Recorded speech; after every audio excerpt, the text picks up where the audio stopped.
Thank you so much, and it's my pleasure to join this very important seminar on this topic. So let me go straight to the topic. The topic that I have been to talk about is actually quite broad.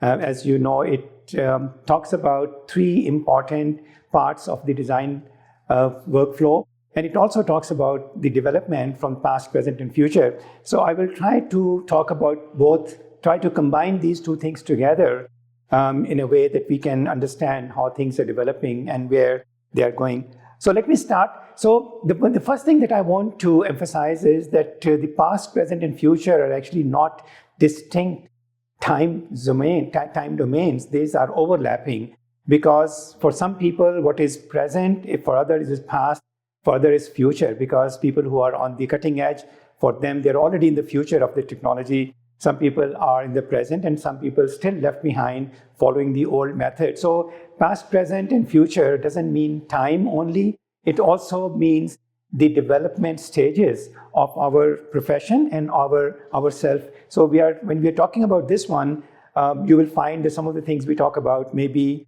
past for some who have already advanced, and maybe future for some who haven't seen it yet. So I think that's the context that we are going to discuss.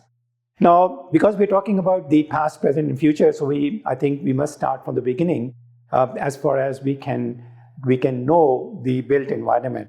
So if you look at this statement, I'm sure many of you have read it, that if a builder builds a house for someone and does not construct it properly, and the house which he built falls and kills the owner, then that builder shall be put to death. It's a very strong statement. But it tells us 3-4 things. First of all, it was done a long time ago, almost 4,000 years ago. First time somebody tried to make rules for built environment and professions. So at that time, of course, no structural engineers, no mathematics, even no physics base. But the expectation of a built environment was clear. Safety of the people, prevention of disaster was the main thing. And if you cannot satisfy that, then the penalty was very severe. Now, move fast forward to today. Today, if you look at the disaster, the same way as causing death to somebody, it's composed of hazard, vulnerability, and exposure. And of course, hazard is natural or man-made. The vulnerability is the inappropriately built, designed, or operated built environment. And the exposure is, of course, the urbanization and people who are exposed to that risk. So this is the first two parts, make the risk and then the exposure. Of course, if there's no exposure, then we don't have a disaster, even if we have a high risk. Like in a desert, even if we have an earthquake, nothing really happens. So the key role of structural engineer now these days is to reduce the disaster risk by reducing the vulnerability of the built environment. And of course, with the current definitions, with due consideration to sustainability as well. It's not only safety now, we also have to look at the sustainability. So to me, that is what these structural engineers and the builders and the whole profession needs to deliver to the society. Now, if that is the case, then let's look at how can we compute and reduce the vulnerability. So this process of reducing vulnerability is now developing over many years. It started with intuitive design without calculation, just people having some knowledge, experience passed by generation, to code-based design, to performance-based design, to consequence and risk-based design, then resilience-based design, and now AI and tech-assisted solution. So now we are traveling this ladder over the years, and different people are on different stages of this ladder. Code-based design is the minimum. And of course, performance-based design and others, some people are doing, some people are not doing. But this is where the trend is. So we are now progressing in the understanding mechanics, materials, methodologies, computational technologies. They are taking us from that to that. The people who built pyramids, intuitive design, to what we are doing now is this long journey that we are following. Now, let's look at one more time on the history of our computation, our main tool that as engineers we use. It started with Galileo, who first recognized that there's something called engineering, in the sense that he looked at the cantilever and looked at the behavior. Robert Hooke gave us the first equation linking force and displacement. Isaac Newton did it for the physics and also for dynamics. And then later, Thomas Young and many people developed that. But you can see here that there was a 200 years or 150 years gap between Robert Hooke's identification of the relationship between force and displacement and the Thomas Young's constant of elasticity.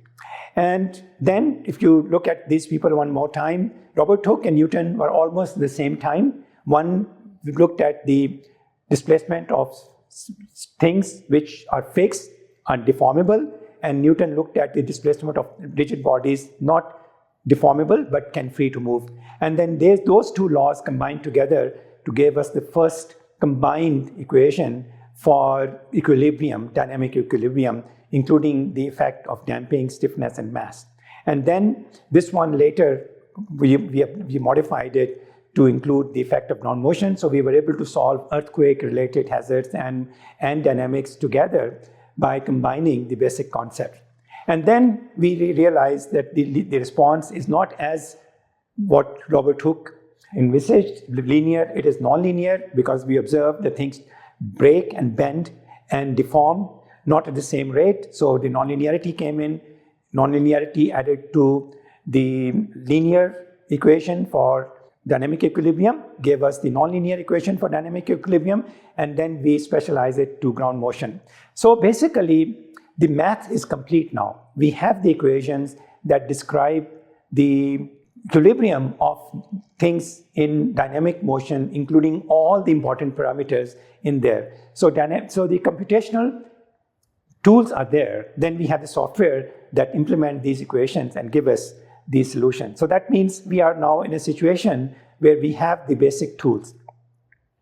Now let's go back to how we work and how we have worked and how we will work in the future.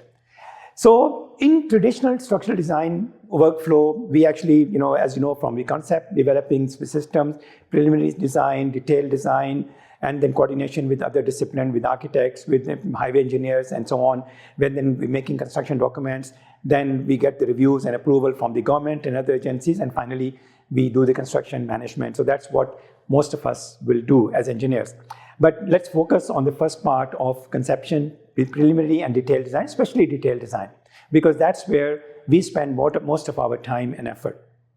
And that's where we think that optimization is also important, although it is actually, previous stages also impact that.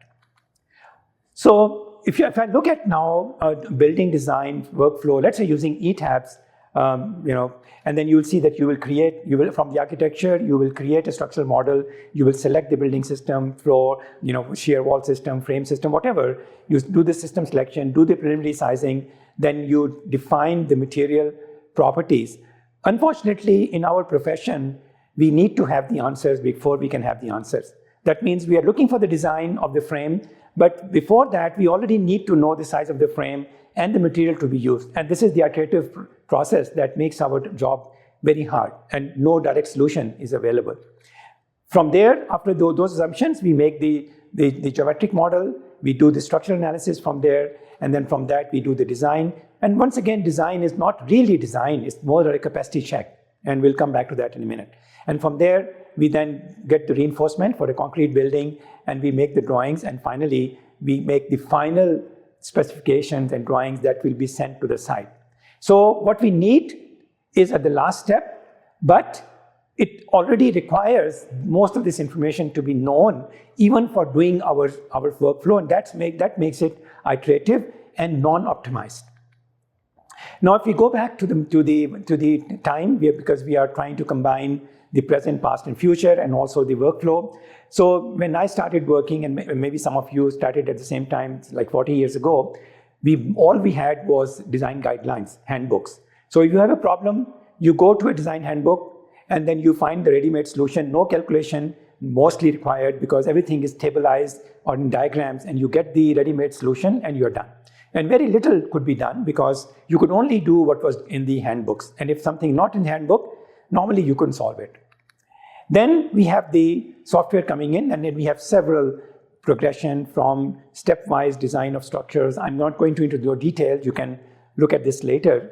So we have the stepwise design where we do some things manually and some things in the computer, and then after that we post-process, we do something manually. So it's a stepwise design. Some tools are available, but mostly it's manual where data transfer from one to the other. Then we have semi-integrated design, where the software do a lot of the task, but we still have to do some Excel and some manual work and things like that. It's not fully integrated. Cost has to be calculated manually. BOQ, maybe some calculations, some reporting then has to be done manually. That's how it's developed. And then we have fully integrated design, in which one software can do everything from A to Z almost. And it gives you the final reports and even gives you the BOQ, the drawings and all. And this is possible for some of the structures, not for all types of structures, and we will look into that today. And then we have now the technologies coming in. So previously, structural engineers were doing everything by themselves and mostly within their field, but then computation came, IT and other things come. Now we have engineering inside, artificial intelligence and tech, and then collaboration with other disciplines and with other technologists to do this one. In fact, I was in Malaysia a couple of days, and I found that over there is a term technologist that is now as a designation as engineer. So people write with their name engineer technologist. So those people who have also mastered the technologies, now they put that in their qualification and their title. So engineer, doctor, technologist is how they will call themselves, because technologies become part of the way that we work. So I think everybody knows about these technologies: BIM, digital twins, sensors and IoT, artificial intelligence, machine learning, VR, cloud-based collaborative tools, 3D printing, and then most importantly, parametric and generative design. So these technologies have come in and they are helping us to improve the work we do, but also add some more work on how we do things. All right, so now the traditional workflow, architectural design to preliminary design to structural modeling, structural analysis, code-based design, and performance-based design, it goes in that step. But AI or tools can help us to skip some of the steps, because AI doesn't care about the process. It only cares about the data, input and output, and it can find the relation by itself. So if you feed enough architectural drawings and enough this final design, it can correlate them. And same is the case with performance-based design. So a lot of work has been done both at AIT and other places where we are able to use the design carried out by the team and train the data so we can jump from architectural design directly to code-based design, skipping in between. Of course, the design may or may not be reliable, but it gives you something without going through the process. And that's where the interesting things lie, to be able to skip some parts and still get a reliable answer. And then because of that, you can rethink the whole workflow. You can put AI and you can put all these things into the workflow and make this whole thing and rethink differently. Don't follow the traditional one, but rather more innovative way of doing the exam. Use AI prediction, AI-powered analysis, AI-powered insight, and so on. AI-assisted model creation, I will show some of them, AI-driven optimization. So we can put AI or technologies many places in the workflow and get a new workflow that we can use more efficiently, not only for us, but also for the structures. So let's get back to the workflow again and look at those steps in a little bit more detail to understand what is needed. So first of all, conception. Conception is one of the hardest things to do, because here you need to look at many aspects. The structure is not alone. It is supposed to support other things: architecture, MEP, space planning, clearances, water, many things, the vertical transportation and everything. So structure cannot be independent. When you do the structural system selection, you have to satisfy all of the other disciplines also. And that's why sometimes we say that we must use rich picture concept to cover everything about that. So a building plan and all the way to everything for preliminary sizing, including, of course, earthquake and wind loads, all part of that. So this is one of the way that you can select the right system using AHP and other technologies with that. For structural modeling, which is the main task that we do, we have to find a way to model materials, geometry, boundary, loads, connection, and process. So if you can model these things properly in a mathematical way, then we can have a good way to create a reasonable representation of the structure. Please remember, we never analyze the structure. We always analyze the model of a structure. So if the modeling is not good, analysis is not good, design is not good, and everything else is not going to be satisfactory. So modeling is one of the most important aspects in our structural design process because it creates a connection between physical structure and the computer understanding of what we are doing. Material modeling.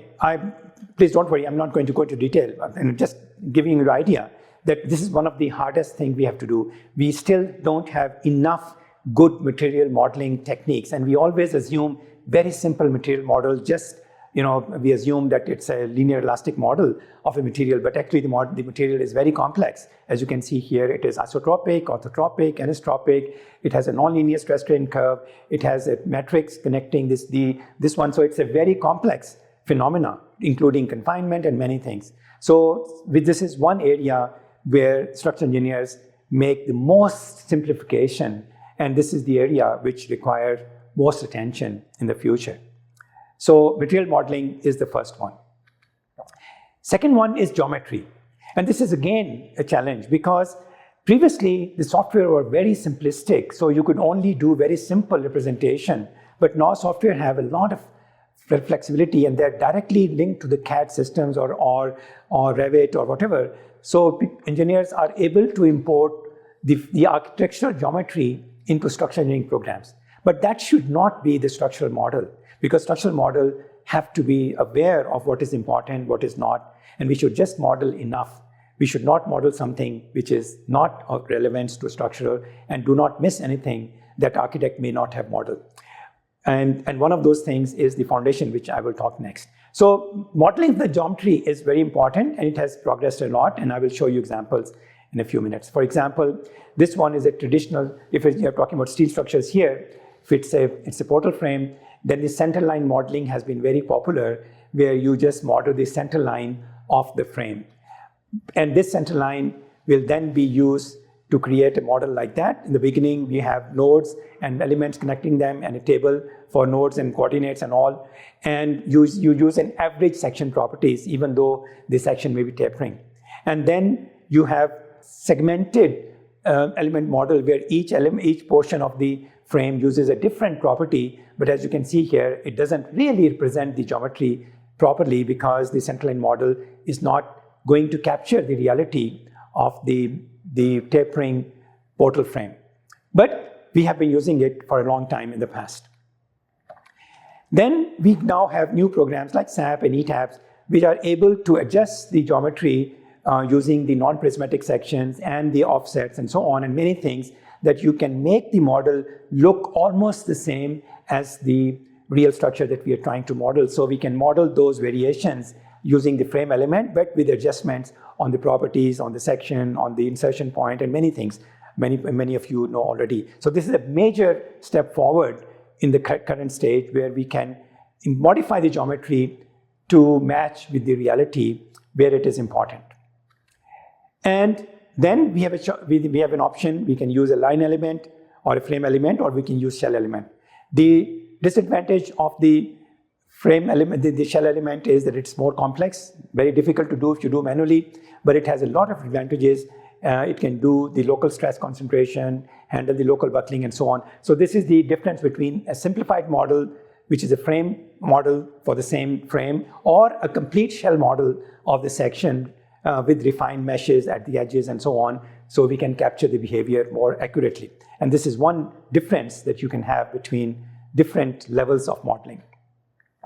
And then we come to the next one, parametric model. So parametric modeling does not model individual elements, but rather relationship between different parameters, and then generate the individual elements based on those relationships automatically.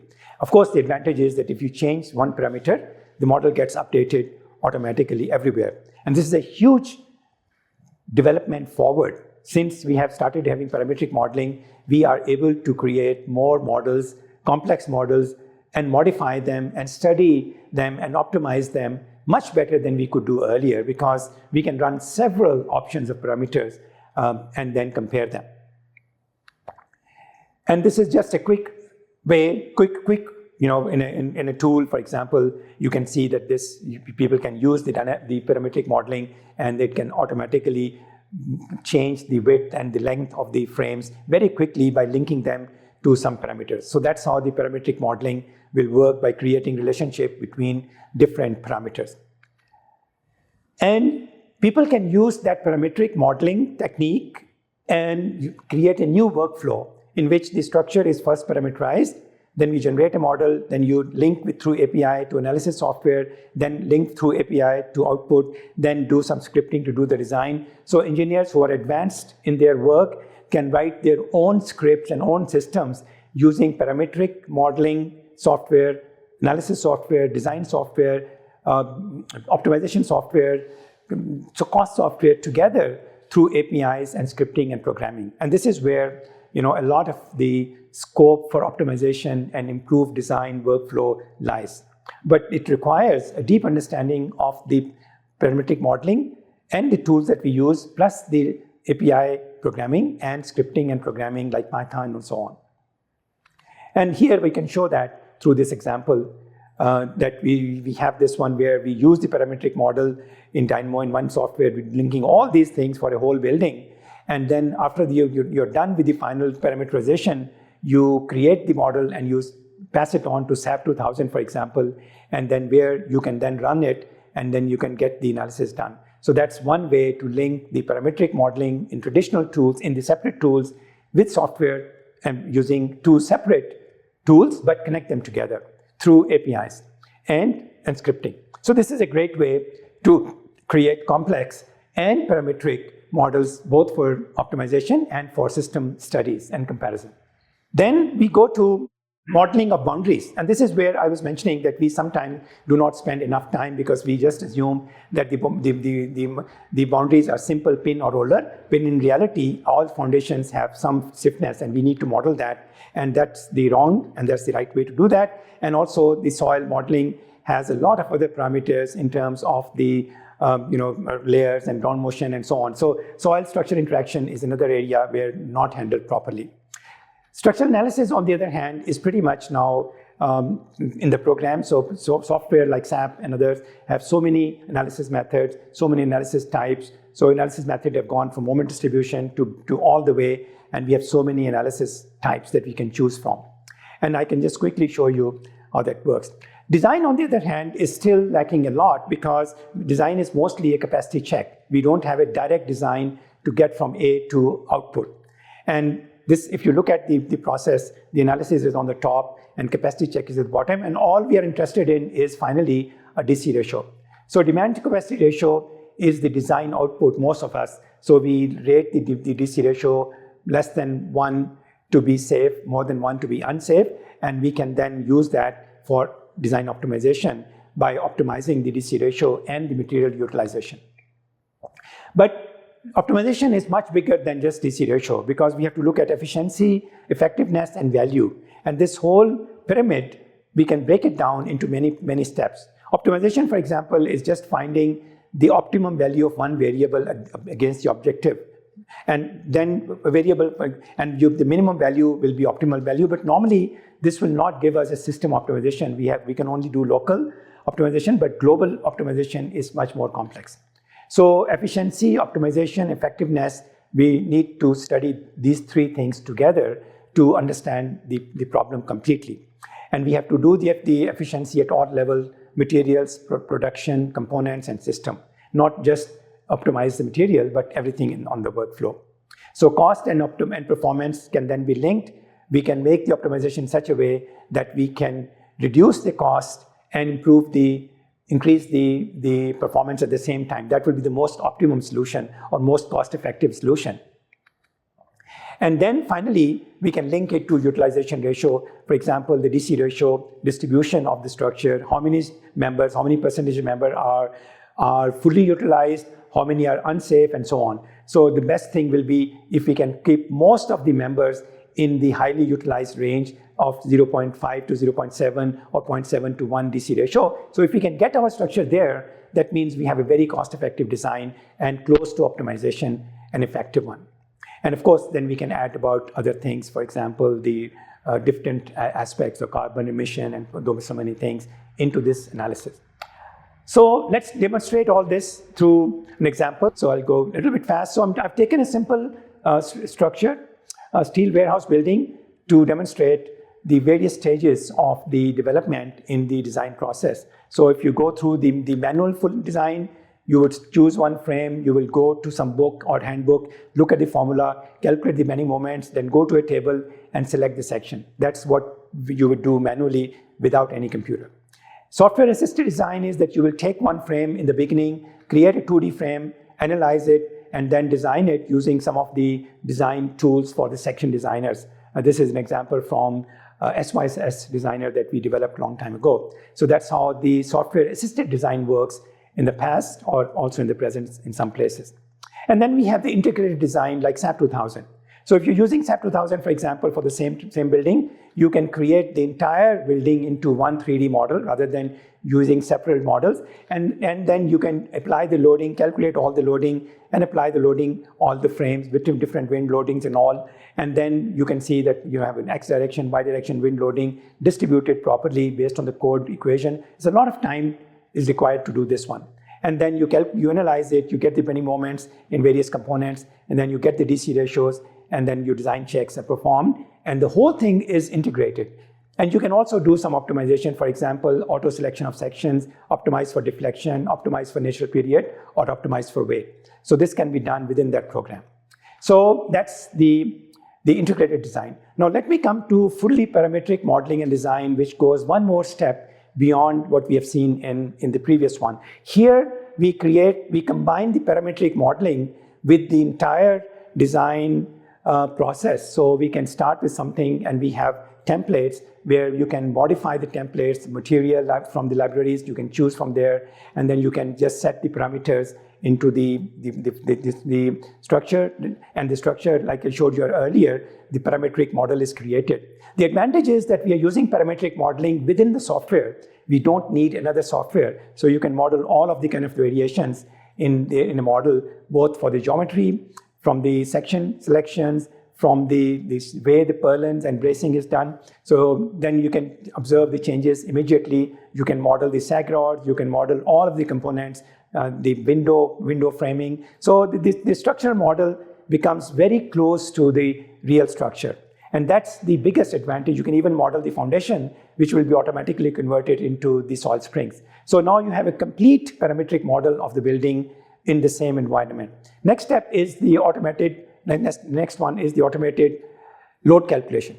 This is the biggest advantage of parametric design, that the loads can be calculated automatically, because this takes a lot of time to calculate those loads, and I will show you the time comparison in a minute. But here, because we know the geometry, we are able to calculate all of the loads in every direction, every kind, snow load, wind load, dead load, live loads, because the geometry is parametrically defined, and if you change something, the load also get recalculated automatically. And then we can include the various effects like P delta, additional loads, and other things into this one. Crane loading, for example, can be modeled, and then you can see how the loads are distributed everywhere. So this is once again the benefit of parametric modeling with automatic load computations. Then the analysis directly takes that parametric model and converts an internal analysis model using either the frame elements or shell elements, depending upon how we use it. And then you can analyze the whole structure or only part of the structure to understand and optimize. And that's why you can finally get the stresses, you can get the bending moments, you can get the shear forces, and so on. And then you can get the animations of the model shape. And as you can see, this is a full shell model. And because it's parametric, the engineers do not have to spend any time on the meshing. It's automatically done. So whether we use frame or shell, the time taken is the same for the user. And then you can get the bending moment diagrams, you can get the, for the frames, for the purlins, for that one. And the whole analysis is automatically completed. And you get all of the results that you need. And then we come to most important part is the integrated design and optimization. Because now analysis results are available and the parametric information is also available. So those two can be combined together to carry out the design and design check and calculate the distribution of the DC ratio in the structure. And that's one of the most important factor, because you can see how many percent members are in which range, and that you can tell us what is the utilization ratio and how efficient the design is and how economical it is. And then you can come back and then you can generate the report, look at for example, you look at the steel weight from this one, and then you can see that, okay, you have and then you can go back and you can optimize the thickness. You can run the optimizer and come back and compare the weight. As you can see, optimization reduce the cost immediately, and the effect can be seen within the software environment. So optimization now and the cost optimization as well as the DC ratio utilization can be checked in the same system. And then we can get a detailed report because ultimately we have to submit the report, and we can see that we can complete the design and get into a report that we can see, we can submit, with the figure, with the diagram. Once again, because we have the parametric model, which then can then be used to generate the calculations, BOQ, cost estimations, and member sections, and even the local design of the members which are not part of the structure. And then we can have so many details that we can make. And that completes the workflow. Now let's look at the program UI. Obviously, I will not spend much time on it but this is very important. Because of the parametric nature, the UI can be designed to give a lot of help to the engineers to look at how they're doing, what they're looking at in a number of ways. And then, as you can see from here, and then we can see in different ways. You can see, the loads. You can see how the distribution of the different members is done at different cases. And now let's look at another aspect. As you can see here, you can focus on the stress flow. And now let's look at the last item on this one, is how AI can come and help us. So I want to emphasize that this is a AI chatbot which is on top of the software, which you can just provide a sentence. It created a completely different frame by simply instructing in a natural language. It asks the program, can you do this one? Can you change can you change the section to be a different one? And then, because the program is parameterized, so the AI model can actually, the language model that we built on top of that can actually convert the natural language, extract the parameters, find where these parameters are, what they mean, and apply the changes. Now, the biggest advantage to this AI, in our AI-enabled or assisted modeling and sizing, is that engineers do not need to learn the basics of the program, or they do not need to learn extensively on how to use the program. Or, for example, the engineers who are working on it in the detail may have learned it, but the senior people want to come and modify something and see the effect. They can use natural language on top of the program and then make the modifications, look at the cost, run the analysis again, and then compare the cost.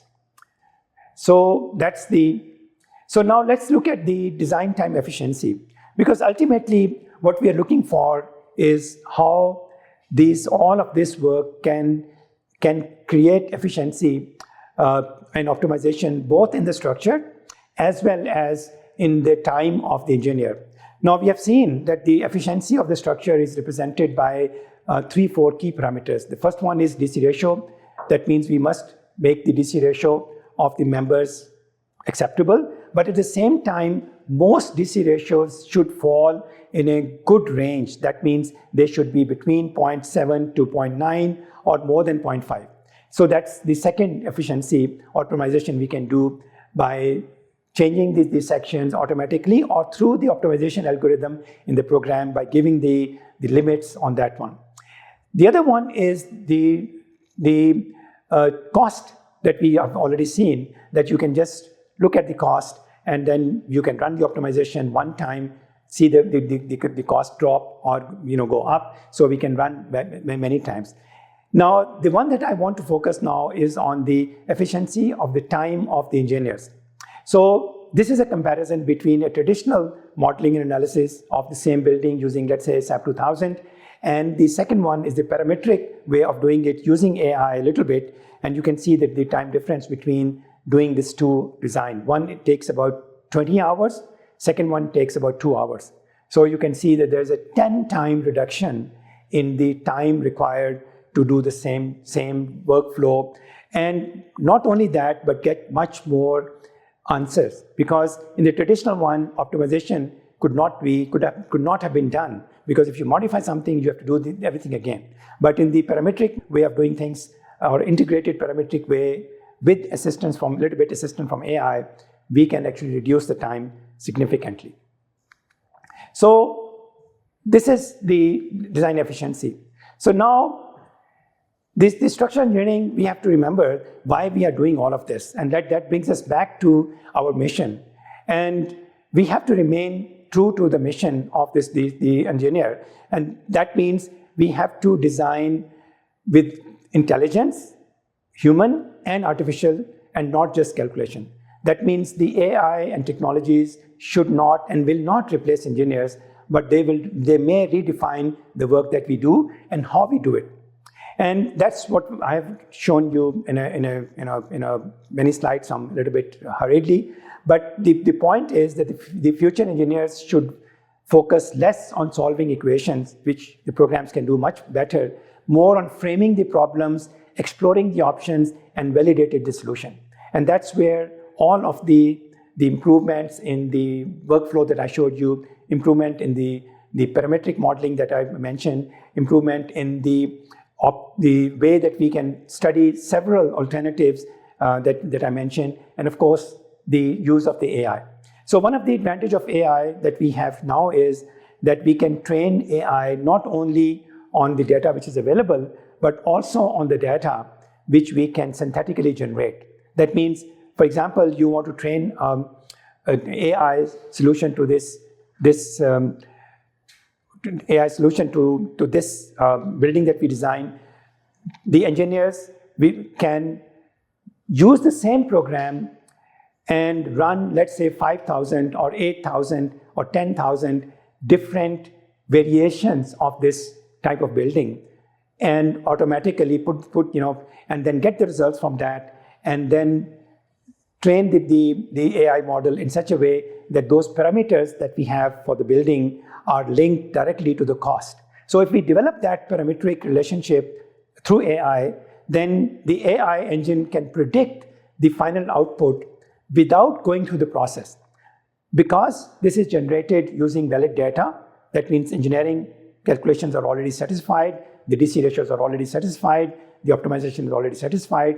So AI can produce reliable results or reliable prediction for the design of the structure which is defined by those parameters. So if we say, okay, that many bays, this height, then we get one answer from AI. If we have different bays, different span, we get a different answer from AI. But that AI is trained on the true data, which is already validated, and that's the key point. So the structural engineering AI assistance is not just based on ChatGPT or something, but rather on AI developed by structural engineers using valid structural engineering data. So now we can think of AI and technologies as the new apprentice, which can, for learning and also suggesting solutions. And as you can see here, that this whole technology journey has just begun a few years ago. And we can all feel that the development is going very fast. So we can say that even though the tools are changing, but the mission of the structural engineers remain the same. And that mission is obviously that we have to reduce the disaster risk by reducing the vulnerability of the built environment with due consideration to sustainability. So now this statement that I made in the beginning is, I think, has so many depths in it that first of all, we must reduce the disaster risk for the community. And the thing which is in our hand is the reducing the vulnerability. That means make the structures not vulnerable, strong, reliable, no drift, no cracking, whatever you define vulnerability of all of the built environment. That means bridges, buildings, towers, anything that is built requires structural engineering. And because structural engineering can reduce the risk to disaster, we also have a responsibility to make it sustainable. That means optimization that I mentioned earlier will give us least material, least resource utilization, longer life of the structure, and so on. So we can satisfy most of the sustainability requirements if the structure is properly designed, is optimized, is cost effective, and it's a safe solution. So we can combine both disaster resilience and sustainability through our work. So with that, I would like to conclude. Thank you so much.